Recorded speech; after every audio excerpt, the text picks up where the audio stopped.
श्रीहरिशरणम् एवं मनः कर्मवशं प्रयुङ्क्ते अविद्ययात्मन्युपधीयमानि प्रीतिर्न यावन् मयि वासुदेवे न मुच्यते देहयोगेन तावत् नामुच्यते देह योगेन तावत्।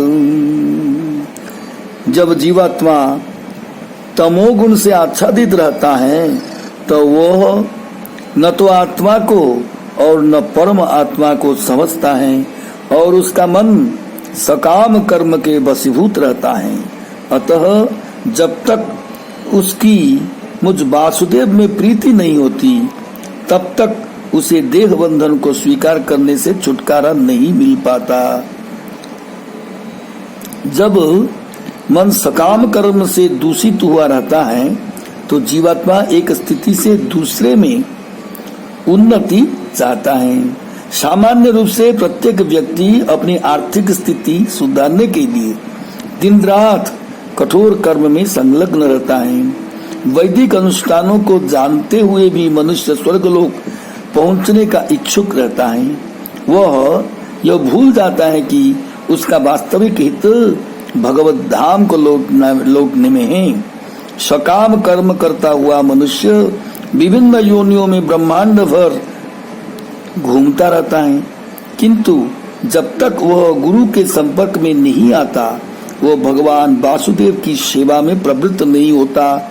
वासुदेव को समझने के लिए कई जन्म लेने पड़ते हैं। जैसा कि भगवत गीता में पुष्टि हुई है, वासुदेव सर्वमिति स महात्मा सुदुर्लभः। अनेक जन्मों तक कष्ट भोग कर वासुदेव के चरण कमल में शरण मिलती है। जब ऐसा हो जाता है तो मनुष्य वास्तव में बुद्धिमान बनकर ईश्वर के प्रति समर्पित हो जाता है। जन्म मृत्यु की पुनरावृत्ति को रोकने का यही एकमात्र उपाय है। इसकी पुष्टि दशाश्वमेध घाट में श्रील रूप गोस्वामी को श्री चैतन्य महाप्रभु द्वारा किए उपदेश से, उनके द्वारा दिए हुए उपदेश से होती है।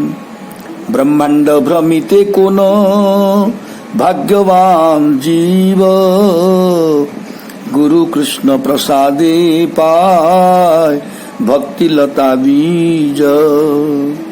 जीवात्मा विभिन्न रूपों तथा देहों में अनेक लोकों में भ्रमण करता रहता है और यदि दैव योग से वह प्रामाणिक गुरु के संपर्क में आता है तो गुरु के अनुग्रह से उसे श्री कृष्ण की शरण प्राप्त होती है और उसका भक्तिपूर्ण जीवन वहीं से प्रारंभ हो जाता है।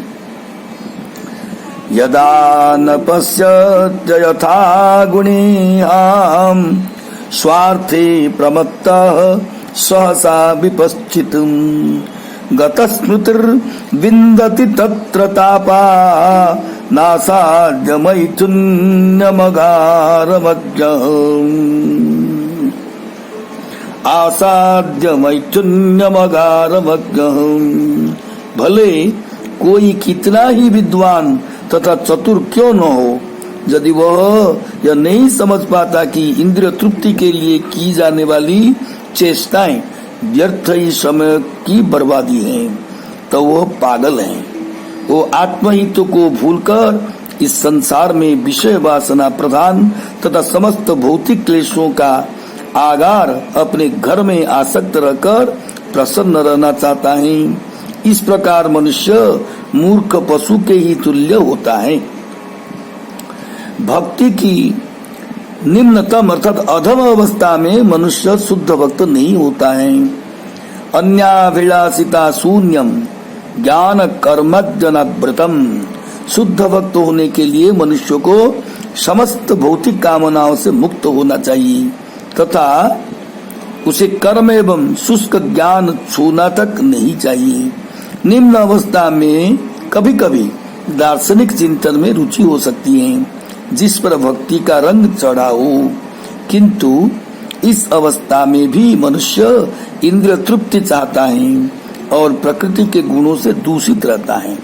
माया का इतना जबरदस्त प्रभाव रहता है कि ज्ञानी पुरुष भी वास्तव में यह भूल जाता है कि वह श्री कृष्ण का चिरंतन दास है। इसीलिए वह विषय भोग के चारों ओर केंद्रित गृहस्थ जीवन में ही आसक्त और संतुष्ट रहता है। वो विषयी जीवन के समक्ष नत होकर समस्त प्रकार के भौतिक क्लेशों को सहन करता है। अज्ञानवश वह इस प्रकार भौतिक नियमों की सांकल से बंध जाता है। जय श्री कृष्ण।